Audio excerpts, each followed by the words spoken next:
పేర్ని నాని చెప్పేవన్నీ నీతి కబుర్లే. తమ ప్రభుత్వం కక్ష సాధింపు చర్యలకు పాల్పడటం లేదు. వ్యవస్థలను మార్గంలో పెడుతున్నాం. తప్పు చేసే వాళ్లకు వణుకు పుట్టేలా వ్యవస్థలను బాగు చేస్తున్నాం. పోలీస్ శాఖను ప్రక్షాళన చేస్తున్నాం. వైసీపీకి అంటకాగిన పోలీసులను ప్రాసిక్యూట్ చేస్తాం. ఎంత పెద్దవాడైనా చట్టం ముందు తప్పించుకోలేరు. ఎక్కడికి పారిపోయినా వెతికి తీసుకొస్తాం. అన్ని శాఖలను ప్రక్షాళన చేసుకుంటూ వస్తున్నాం. నిజాయితీ పాలన చేసేందుకే శ్వేతపత్రాలు విడుదల చేస్తున్నాం. 5 ఏళ్ల వైసీపీ పాలనలో మైనింగ్, ఎక్సైజ్లో విచ్చలవిడిగా దోపిడీ జరిగింది అని మైన్స్ అండ్ ఎక్సైజ్ శాఖ మంత్రి కొల్లు రవీంద్ర అన్నారు. వణుకు పుట్టాల దానికోసమే ఇవాళ మొత్తం యంత్రాంగాన్ని బలపరుస్తున్నాం. టోటల్ పోలీస్ వ్యవస్థల్ని ప్రక్షాళన చేస్తా ఉన్నాం. అంటకాగి వైఎస్ఆర్ పార్టీకి అంటకాగినటువంటి పోలీసులు ఏ పరిస్థితులు వస్తాయో ఇవాళ మీరు అనుకుంటా ఉన్నారేమో, పోస్టులు లేకపోవడం ఇంకోటి కాదు, వాళ్ళు నేను తీసుకెళ్లి పోస్టులు వేయడం కాదు, ప్రాసిక్యూట్ చేపిస్తాం, చట్టం ముందు నుంచో పెడతాం.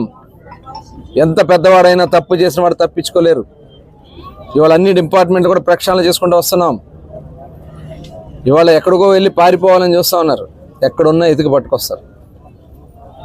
ఇవాళ డిపార్ట్మెంట్ మొత్తం కూడా స్ట్రీమ్లైన్ చేస్తాం. దానికోసమే టైం పట్టింది కదా అని మా కార్యకర్తలు కూడా కొంత ఆలోచిస్తూ ఉన్నారు. టైం పట్టినా నిజాయితీగా పరిపాలన చేయాలనేది చంద్రబాబు నాయుడు గారి యొక్క ఆలోచన. ఇవాళ దానికి తగిన విధంగానే మేము వైట్ పేపర్స్ రిలీజ్ చేసుకుంటూ వస్తున్నాం. అన్ని డిపార్ట్మెంట్స్ కూడా ఇవాళ గత 5 సంవత్సరాల్లో జగన్మోహన్ రెడ్డి పరిపాలన వల్ల రాష్ట్రం ఎంత నష్టపోయిందో వైట్ పేపర్స్ రూపేణా అంతా కూడా స్పష్టంగా తీసుకొచ్చాం. ఇవాళ అన్నీ కూడా మైనింగ్లో, ముఖ్యంగా నేను మైనింగ్ డిపార్ట్మెంట్, ఎక్సైజ్ డిపార్ట్మెంట్ చూస్తున్నా కాబట్టి ఈ 2 డిపార్ట్మెంట్స్లో గత 5 సంవత్సరాల్లో విచ్చలవిడి దోపిడీ చేశారనే దానికి నిలువెత్తు సాక్ష్యాలు, నిదర్శనం. ప్రాథమికంగా వచ్చినటువంటి అంచనాల ప్రకారమే దాదాపు 20,000 కోట్ల రూపాయలు మైనింగ్లో దోచుకున్నారు. ఇది ప్రాథమికంగా అధికారులు ఇచ్చినటువంటి అధికారపు లెక్కల ప్రకారమే. ఇంకా ఇల్లీగల్గా ఉన్న అవన్నీ కూడా తీసుకున్నాం. ఆల్రెడీ సిబిసిఐడి ఎంక్వైరీకి పెట్టడం జరిగింది. అట్లాగే ఎక్సైజ్ డిపార్ట్మెంట్లో కూడా దాదాపు వీళ్ళు చేసినటువంటి తప్పిదాల వల్ల డిపార్ట్మెంట్కి వచ్చినటువంటి నష్టమే ఇవాళ తెలంగాణకి, కర్ణాటకకి, ఆంధ్ర రాష్ట్రాన్ని చూసుకుంటే సంవత్సరానికి 10,000 కోట్ల రూపాయలు ఇవాళ వ్యత్యాసం వస్తూ ఉంది. ఈ రకంగా వాళ్ళు చేసినటువంటి పాపాల వల్ల ప్రాథమికంగానే దాదాపు 23,000 కోట్ల రూపాయలు. ఇవన్నీ కూడా అధికారపు లెక్కల ప్రకారం మనకు వచ్చినటువంటి ప్రాథమిక అంచనాలు మాత్రమే. ఇంకా చాలా లోతైనటువంటి దాని మీద ఎంక్వైరీ జరగాల్సినటువంటిది. దానికి కావాల్సినటువంటి స్టెప్స్ అన్ని ఆల్రెడీ తీసుకుంటున్నాం. ఆల్రెడీ ఎవరైతే దీంట్లో ఇన్వాల్వ్ అయ్యి ఉన్నారో అధికారులందరూ కూడా ఇవాళ కేసులు పెట్టడం కూడా జరిగింది. ఇంకా ఉన్నారు, ఇంకా చాలామంది ఉన్నారు. అసలు సూత్రధారులు, పాత్రధారులు చాలామంది ఉన్నారు. అందరూ కూడా బయటకు వస్తారు. ఇట్లా ఎవరిని కూడా వదిలిపెట్టే సమస్య లేదు.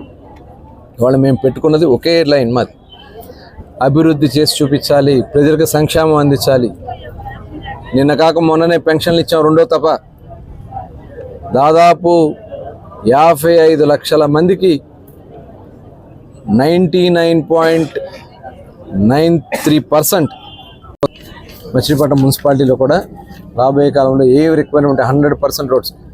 ఇప్పుడు మచిలీపట్నం మండలంలో టోటల్ సిమెంట్ రోడ్లు, డ్రైన్లు అవన్నీ కూడా 20 కోట్ల రూపాయలతో రోడ్లు, మరొక 8 కోట్ల రూపాయలతో డ్రైన్లు పెట్టడం జరిగింది. దాదాపు 30 కోట్ల రూపాయలు ఎనర్జీస్ కింద మరి ఇమీడియట్గా వర్క్లు స్టార్ట్ చేయడం కోసం అవన్నీ కూడా ప్రపోజల్స్ పంపించాం.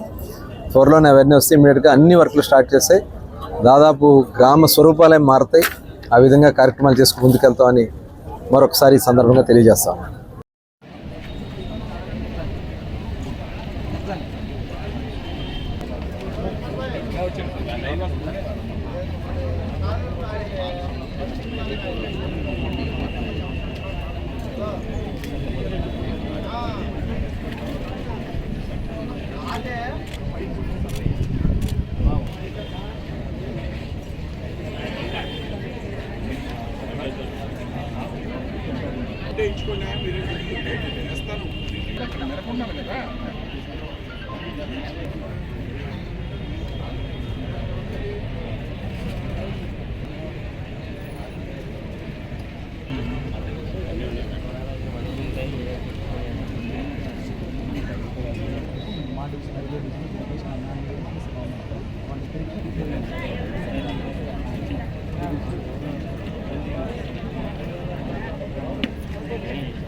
పెట్టంటే